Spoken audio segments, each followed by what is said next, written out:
Sir YSRCP అధినేత జగన్మోహన్ రెడ్డి గారు మరోసారి పులివెందులకెళ్ళనున్నారు. అయితే క్రిస్మస్ వేడుకల్లో మాత్రమే పాల్గొంటారా? లేదా ప్రజా దర్బార్ లాంటి కార్యక్రమాలు నిర్వహించి మళ్ళీ ఏమైనా కార్యకర్తల్ని కలిసే అవకాశాలున్నాయా?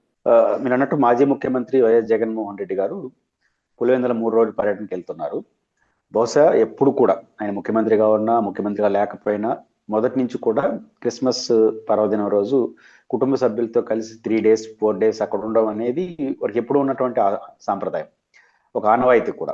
ఆ ప్రార్థనలో పాల్గొనడం, ఆ మొత్తం కుటుంబ సభ్యులందరూ అక్కడికి ఆ సందర్భంగా వస్తారంటే అందరిని కలవడానికి అవకాశం ఉంటుంది కాబట్టి వాళ్ళు రెగ్యులర్ గా ముఖ్యమంత్రిగా ఉన్నప్పుడు కూడా 2-3 రోజులు అక్కడే ఉండేవారు.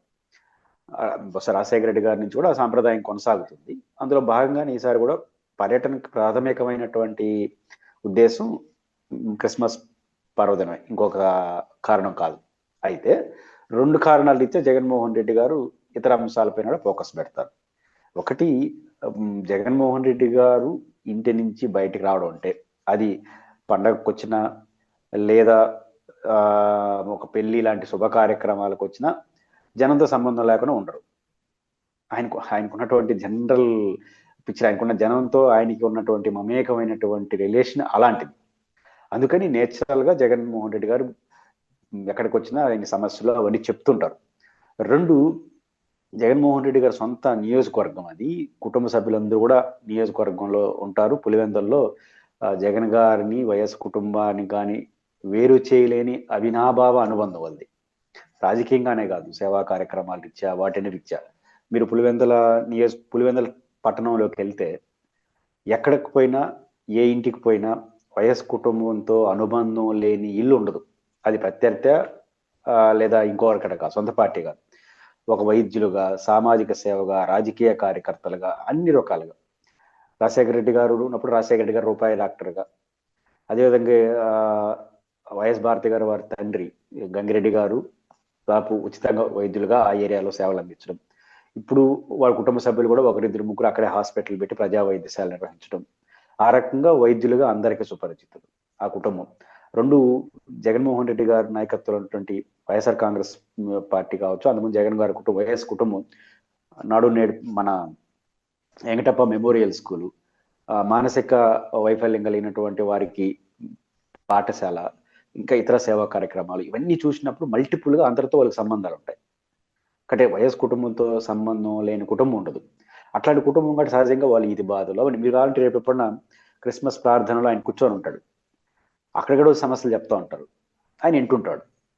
అంటే జగన్మోహన్ రెడ్డి గారు ఎప్పుడు కూడా బిజియెస్ట్ పర్సన్ కాబట్టి వాళ్ళ కుటుంబ సభ్యులు విస్తృతమైన కుటుంబం, వాళ్ళది చిన్న కుటుంబం కాదు. ఆ కుటుంబ సభ్యులందరూ వచ్చి పలకరించడానికి, ఆయనతో మాట్లాడడానికి వారికి ఒక అవకాశం, ఈయన కూడా వాళ్ళతో మాట్లాడుకోవడానికి ఒక అవకాశం. కాబట్టి జగన్మోహన్ రెడ్డి గారు ఈ టైం మొత్తం కూడా కుటుంబానికి, స్నేహితులకు, ఆ పట్టణం మున్సిపల్లో ఉన్నటువంటి అందరికీ కలవడానికి, వాళ్ళతో పలకరించడానికి ఒక మంచి అవకాశం. కాబట్టి ఇట్లాంటి వాటిని కూడా వాడుతుంటారు. కాబట్టి పూర్తిగా వ్యక్తిగత పర్యటన కాదు. జగన్మోహన్ రెడ్డి గారు కాలు తీసి ఇంటి నుంచి బయట పెట్టాడంటే వ్యక్తిగతం పక్కకు పోతుంది. ఎందుకంటే ఆయనకు ఉన్నట్టు ఇక్కడ జనంతో ఉన్నటువంటి జననేత కాబట్టి సహజంగా ఆ అనుబంధం కాబట్టి ఉంటాయి. ఈ జగన్మోహన్ రెడ్డి గారి పర్యటన పెరిగేసరికి ఇంకా అసోసియేషన్స్ పెరుగుతూ ఉంటాయి. రీసెంట్ గా వైఎస్ జగన్మోహన్ రెడ్డి గారి పుట్టినరోజు సందర్భంగా రాష్ట్ర వ్యాప్తంగా కొంతమంది రక్తదాన శిబిరాలు నిర్వహించారు. కొంతమంది ఏంటంటే అత్యుత్సాహంగా జంతు బలులు నిర్వహించారని చెప్పి పోలీసులు కేసు నమోదు చేస్తున్నారు. అయితే గతంలోనూ ఏవైనా సినిమా రిలీజ్ టైంలో కూడా ఇలా ఎన్నో జరిగిన సందర్భాలు ఉన్నాయి. కానీ అప్పుడు నమోదు కాని కేసులు ఇప్పుడు ఎందుకు నమోదు చేస్తున్నారు?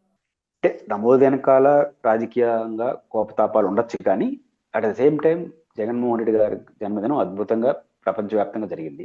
ఎంత అద్భుతంగా జరిగిందంటే ఓడిపోయిన పార్టీ మళ్ళీ గెలుస్తుంది, కార్యకర్తలు ఉత్సాహంగా ఉండాలని కాన్ఫిడెన్స్ ఇచ్చే పద్ధతిలో జరిగింది. ఆయన ముఖ్యమంత్రిగా ఉన్నప్పుడు ఇంత బలంగా జరగల. కానీ ఇట్లాంటి సమయంలో ఒకరిద్దరు చేసే ఇట్లాంటి పనులు ఆ పార్టీకి నష్టం వస్తుంది. జాగ్రత్త తీసుకోవాలి. మీరు అన్నట్టు ఆ పోలికని యాక్సెప్ట్ చేయడం ఏది, సినిమా వాళ్ళు, సినిమా అభిమానుల యొక్క స్థాయికి ఒక ఆర్గనైజ్డ్ బాధ్యతాయుతమైన పార్టీకి తేడా ఉంది. సినిమా ఫంక్షన్లో ఏదో బాధ్యత లేని తనంతో కూడా ఉంటారు చాలా మంది అభిమానులు. వాళ్ళు చేసేదాన్ని ఒక రాజకీయ పార్టీకి ఆపాదించలేం. కాబట్టి వాళ్ళు చేసిన తప్పే, ఎవరు చేసిన తప్పు జంతు బలులే కాదు, అది మంచిది కాదు, మంచి సిగ్నల్ కాదు. జంతువుని దాన్ని కోసి కూర వంటని తింటారు, బిర్యానీ అయినా హోటల్ అయినా. కానీ ఇదిలో కొట్టడానికి, దాన్ని కోసి వండడానికి చాలా తేడా ఉంటుంది. కాబట్టి ఇది మంచి సిగ్నల్ కాదు. కాబట్టి వైఎస్ఆర్ కాంగ్రెస్ పార్టీ నాయకులు కేసు పెట్టడం నేచురల్గా కోపాలు ఉంటాయి, అవకాశం దొరికినట్టు పెడతారు, ఇది వాస్తవమే. బట్ వైసీపీ నాయకులు కూడా ఇంత అద్భుతంగా ప్రపంచం అంతా జరిగి అనవసరంగా 1-2 చోట్ల ఇట్లాంటివి ఆ రప్పాలు 1-2 చోట్ల ఇది మంచి ఇమేజ్. జగన్మోహన్ రెడ్డి గారి బర్త్డే ముఖ్యమంత్రి అయిన దానికన్నా బెటర్ గా జరిగింది ఇప్పుడు. ఇది ఎంత సంతోషకరమైన వార్త. దీన్ని ఎక్స్పోజ్ చేయాలి, ఎందుకు వచ్చింది ఈ మార్పు అని. ఇట్లాంటి 1-2 వచ్చి అనుకో, మీ రాజకీయ ప్రతినిధులు దాన్ని వాడుకుంటారు. కాబట్టి వైఎస్ఆర్ కాంగ్రెస్ పార్టీ ఇట్లాంటి అనుభవాలు తీసుకొని ఇట్లాంటి భవిష్యత్తులో జరగకుండా చూసుకోవాలి.